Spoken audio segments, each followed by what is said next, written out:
كابتن ونجم منتخب المغرب ولاعب باريس سان جيرمان أشرف حكيمي ماذا فعل؟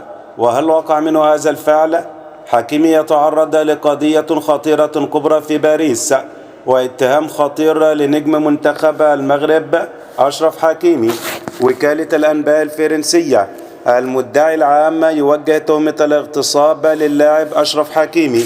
كشفت وكالة الأنباء الفرنسية AFP عن توجيه تهمة الاغتصاب بشكل رسمي للاعب أشرف حكيمي لاعب منتخب المغرب وفريق باريس سان جيرمان.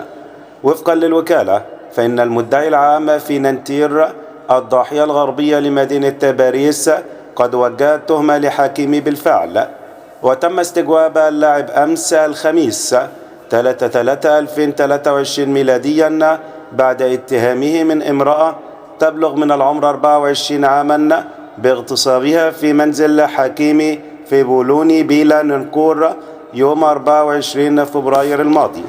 وظهر اللاعب في تدريبات فريق باريس سان جيرمان اليوم الجمعة 4/3/2023 ميلاديا بشكل طبيعي، ولكن تحت إشراف قضائي وفقا لراديو مونte كارلو. وكشفت صحيفة لوباريزيان الفرنسية في وقت سابق أن حكيمي الظهير الأيمن لفريق باريس سان جيرمان قيد التحقيق بتهمة الاغتصاب.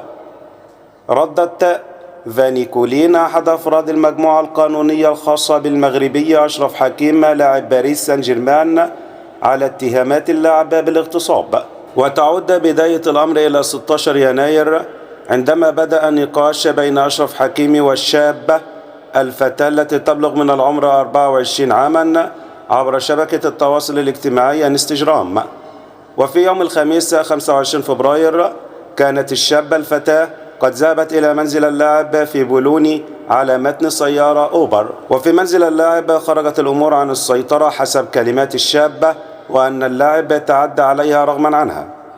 وتمكنت الضحية من تحرير نفسها من المتهم بدفعه بعيدا، وبعد الرحيل أرسلت رسالة إلى صديق جاء ليأخذها بعيدا. ولم يشارك أشرف حكيمي في مباراة مارسيليا وباريس سان جيرمان بسبب الإصابة.